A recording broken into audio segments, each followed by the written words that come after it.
മക്കളെ, നമ്മൾ ടോട്ടോച്ചാൻ്റെ കഥയൊക്കെ പറഞ്ഞത് എല്ലാവർക്കും ഇഷ്ടമായി എന്ന് ടീച്ചറെ അറിയിച്ചിട്ടുണ്ടായിരുന്നു, പല പാരൻസും അതുപോലെ രക്ഷിതാക്കളൊക്കെ. അപ്പോൾ നിങ്ങളത് ആസ്വദിക്കുന്നുണ്ടോ എന്നറിഞ്ഞതിൽ വലിയ സന്തോഷമുണ്ട് കേട്ടോ. ഇന്ന് നിങ്ങൾക്ക് വേണ്ടിയിട്ട് മറ്റൊരു കഥ രൂപത്തിലുള്ള ഒരു കാര്യമാണ് നിങ്ങളെ ഞാൻ പറഞ്ഞ് തരാൻ പോകുന്നത്. അപ്പോൾ എന്താണെന്ന് വെച്ചാൽ, നിങ്ങൾ ചെറുശ്ശേരിയെ പറ്റി കേട്ടിട്ടുണ്ടോ? ചെറുശ്ശേരിയെ പറ്റി പ്രാചീന കവിത്രയത്തിൽ ഒരാളാണ് ചെറുശ്ശേരി നമ്പൂതിരി. അപ്പോൾ ചെറുശ്ശേരി നമ്പൂതിരി ഉദയവർമ്മ തമ്പുരാൻ്റെ, കൊലത്തുനാട്ട് വാഴുന്ന ഉദയവർമ്മ തമ്പുരാൻ്റെ പണ്ഡിത സദസ്സിലെ ഒരു അംഗമായിരുന്നു കേട്ടോ. ഒരു ദിവസം ഇവർ രണ്ടാളും കൂടെ ചെസ്സ് കളിക്കുകയായിരുന്നു. രാജാക്കന്മാർക്കൊക്കെ അന്നുള്ളൊരു ശീലമായിരുന്നു ചതുരംഗം കളിക്കുക എന്ന് പറയുന്നത്. ചെസ്സിന് നമ്മൾ പറയുന്ന മറ്റൊരു പേരാണ് ചതുരംഗം എന്ന് പറയുന്നത്. അപ്പോൾ ചതുരംഗം കളിച്ചുകൊണ്ടിരിക്കുന്ന സമയത്ത് ഈ രാജാവ് ചെറുശ്ശേരിയോട് ഇപ്പോൾ തോൽക്കും എന്ന മട്ടിലിങ്ങനെ നിൽക്കുകയാണ്. ഈ രാജാവിന് മുന്നോട്ട് ജയിച്ചു പോകാൻ ഒരു വഴിയില്ല. ഇതെല്ലാം കണ്ടു നിന്ന രാജാവിൻ്റെ ഭാര്യ രാജ്ഞി എന്ത് ചെയ്തതെന്നറിയോ? തൻ്റെ കുഞ്ഞിനെ ഉറക്കുകയാണ് എന്ന വ്യാജേന ഒരു പാട്ട് പാടുകയാണ്, ഒരു താരാട്ടുപാട്ട്. അത് ഇങ്ങനെയായിരുന്നു: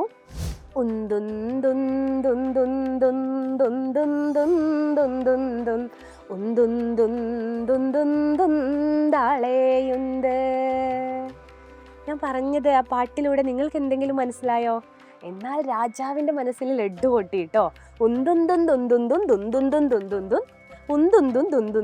ആളെയുണ്ട് എന്നാണ് പറയുന്നത്.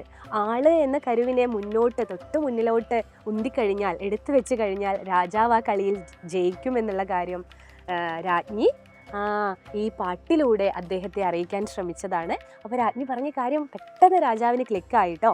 രാജാവ് അങ്ങനെ ചെയ്യുകയും ചെറുശ്ശേരിയോടുള്ള ഈ ഒരു കളിയിൽ രാജാവ് ജയിക്കുകയും ചെയ്തു.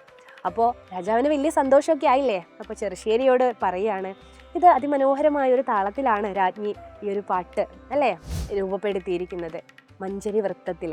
അങ്ങനെ ഈ ഒരു താളത്തിൽ ഒരു കൃതി രചിക്കണമെന്ന് ചെറുശ്ശേരിയോട് തമ്പുരാൻ പറയാണ്, രാജാവ് പറയാണ്. അങ്ങനെയാണ് ചെറുശ്ശേരി എന്ത് ചെയ്യുന്നത്? കൃഷ്ണഗാഥ എന്ന് പറയുന്ന ഒരു കൃതിക്ക് രൂപം നൽകുന്നത്. കൃഷ്ണഗാഥയിലെ കൃഷ്ണപ്പാട്ട് എന്നാണ് ഗാഥ എന്ന വാക്കിനർത്ഥം.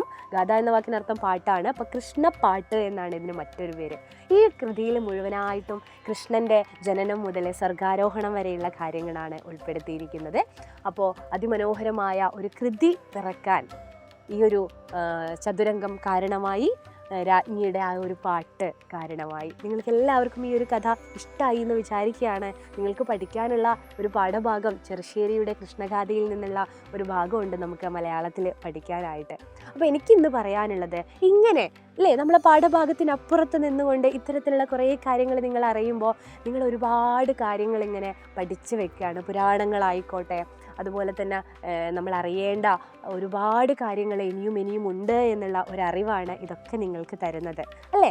അപ്പോൾ ഇത്തരത്തിലുള്ള ഒരു പഠനത്തിനായിട്ട് എന്ത് ചെയ്യുക? എൻ്റെ മക്കളെ നമ്മുടെ സൈലത്തിലെ ഓൺലൈൻ ബാച്ചായിട്ടുള്ള പൃഥ്വിയിലേക്ക് ജോയിൻ ചെയ്യുക. പൃഥ്വി എന്ന് പറയുന്നത് ഒരു അടിപൊളി ഓൺലൈൻ ട്യൂഷൻ ബാച്ചാണ്. അപ്പോൾ ഇതുവരെ ജോയിൻ ചെയ്യാത്തവരൊക്കെ ജോയിൻ ചെയ്യുക. ഡെയിലി ഇപ്പോഴും ലൈവ് ക്ലാസ്സുകൾ നടന്നുകൊണ്ടിരിക്കുകയാണ്, റെക്കോർഡഡ് ക്ലാസ്സുകൾ നടന്നുകൊണ്ടിരിക്കുകയാണ്. അപ്പോൾ നിങ്ങൾക്ക് സംശയം ഉണ്ടാവും, അയ്യോ എല്ലാം കഴിഞ്ഞു പോയോ എന്ന്. ഒട്ടും വിഷമിക്കേണ്ട. ഇവിടെ റെക്കോർഡഡ് ആയിട്ട് ഈ ക്ലാസ്സുകളൊക്കെ, ഇതുവരെ കഴിഞ്ഞ ക്ലാസ്സുകളൊക്കെ അവിടെ തന്നെ ഉണ്ട്. അതുപോലെ ഓരോ ചാപ്റ്റർ കഴിയുമ്പോഴും യൂണിറ്റ് കഴിയുമ്പോഴും യൂണിറ്റ് ടെസ്റ്റായിട്ടും ആൻസർ കീ ഡിസ്കഷനായിട്ടൊക്കെ നിങ്ങൾക്ക് ലഭിക്കുന്നതായിരിക്കും. മക്കളെ മറന്നു പോകരുത്. ഇപ്പോൾ നിങ്ങൾ കേട്ട കഥ പോലെ ഇനിയും ഒരുപാട് കഥകളും പാട്ടുകളും കാര്യങ്ങളും വർത്തമാനങ്ങളൊക്കെ നമുക്ക് പറയാനും ചെയ്യാനും ഒക്കെ ഉണ്ട്. അപ്പോൾ എല്ലാവരും ഇന്ന് തന്നെ നമ്മുടെ പൃഥ്വി ബാച്ചിലേക്ക് ജോയിൻ ചെയ്യുക. താഴെ കാണുന്ന നമ്പറിൽ മറക്കാതെ കോൺടാക്ട് ചെയ്യുക. എല്ലാവരും പൃഥ്വി ഫാമിലി, സൈലം ഫാമിലിയിലെ പൃഥ്വി ബാച്ചിലെ മക്കളായിട്ട് മാറുക എന്നാണ് ടീച്ചർക്ക് പറയാനുള്ളത്. അപ്പോൾ ബാച്ചിൽ കാണൂലേ?